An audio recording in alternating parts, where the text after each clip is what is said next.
Hey, everybody. Oh, I'm not supposed to say hey, everybody. I forgot. Hi, you. Hi, our favorite. Our best friend. The three of us here. So, Oh gosh. um, Sure. so we just did our Facebook Live, our favorite. That's not how it works. Where Danielle and I are the old ladies from the commercial, and we talked about um, not. It's not really even misinformation. I think it's just the wrong concept of the order of things and how they ought to work and how they work best. And I'm sure everybody on here has, we always have to make exceptions. If somebody comes to us with a lender that we're not crazy about, we might still have to work with them. If somebody comes to us at the last minute and says, I'm ready to list my house or I'm ready to buy a house and I've done everything that I need to do, and really they've not done the right things, we have to fudge and make it work as best we can. But I also think that we kind of set it up that way as an industry, right? The click a button, see a house concept that not only do those third parties who have their hands in our pockets um, profit the most from, but I see a lot of agents and their advertising and their messaging kind of playing into that, because I get it. It's like the house is bait and I can get the buyer to talk to me if I show them the house, right? So we'll skip all the first steps so that I can get them there.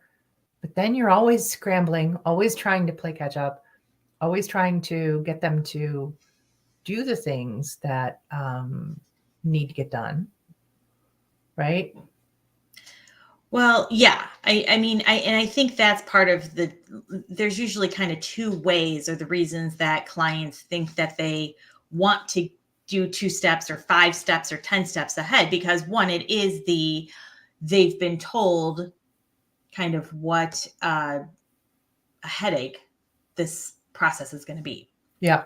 So they don't want to contact anybody too early because they don't want to start getting the sales calls every other day. You ready? You ready? From the lender, because we talked about lenders, we talked about us as real estate agents for them, that we're here, but they don't want. It's either one or two things. One, they don't want to be a bother if they're not sure if they're really ready to sell next week or 6 months from now, or maybe they change their mind. They don't want to waste our time. Yeah. Or the other part, again, would be they don't want to be harassed. And the irony, I think, is that by not calling us or calling somebody they know or somebody they know knows, likes, and trusts, that they are opening themselves up for that harassment when they click that button. Right. They think it's like a hands-off thing. Like, well, I'll just get the stranger to show me a house, and then I don't have to bother my agent, and then that person is going to work diligently to they're gonna call and then hang up and call right back, and then they're gonna leave a text message, and they're gonna put you on a drip campaign, and they're gonna do everything they can, which we all do in those circumstances. And that's But I guess, that's if they clicked on the right thing and they only went to one person. If yes, they went right. to a search engine or some sort of program out there that sends it out to 16 agents who are paying for the honor of Yeah. getting their contact information. Yeah. And they don't understand that they've just been sold to all these people. So then that makes the scramble even harder. And I just think, there's not a lot we can do about what they do, but I think we as agents just kind of consistently setting that expectation and saying, if you're my people and you're going to want to work with me, let's talk when you're thinking about it.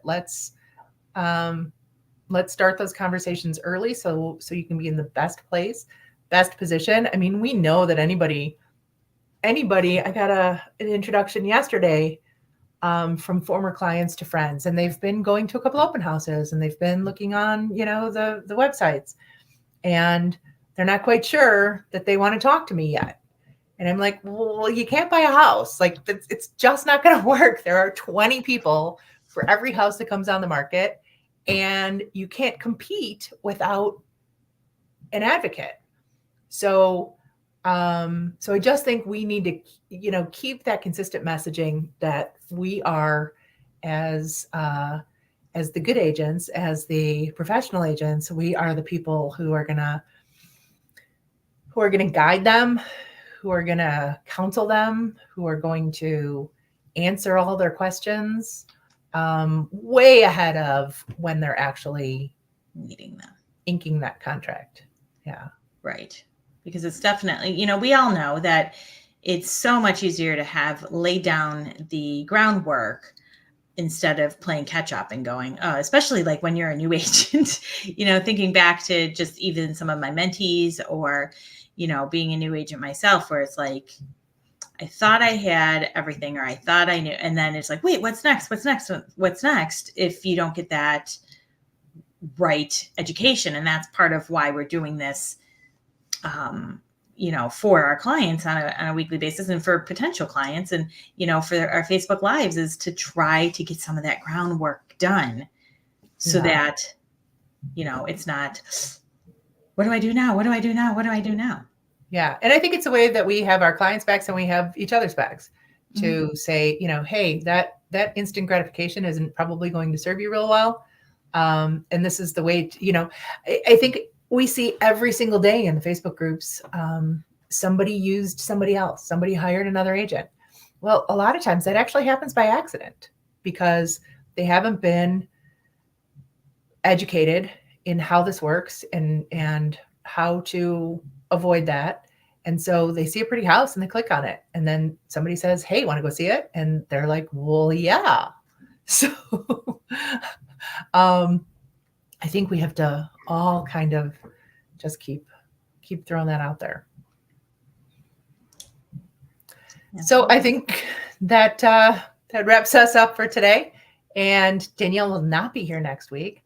Danielle is taking advantage of something that happens on Team Life. We were just talking about this, that did not really exist in our solo careers, even when we worked very closely together, right? I mean, we did cover each other a bit, but there was only, there's only so much you can really do of that. But when we work as a team, we get to take vacations where we get to be on a cruise where no one can reach us and everything's going to be fine. Yes. So that's it's my little plug for Team Life today. We get so many posts about what's wrong with them. There's so much right with the right team, but so bon voyage. And she won't be here with me next week. It might be Jack. It might be me solo. I'm not sure if he's at the firehouse or not. And we'll look forward to seeing you then. What's the topic? Next week should be market report. Market report. Yeah, we just did those. So we're sending those out to our clients. If you don't do market reports and you're interested in learning how we do them, we're happy to share. But in the meantime, let us know what you're seeing, what your numbers are. We're in an atmosphere of tighter and tighter and tighter inventory. I feel like I'm really tired of the word inventory. It's been my word of the year for 3 years now. Yes. I'm done with it. But I also am worried about, you don't want that offset too quickly because that could cause everybody to pause. And it could have, you still don't have enough supply, but when demand shrinks, that changes everything. So, all right, we'll see you next week. We won't see you, Danielle. Have fun. Bye-bye.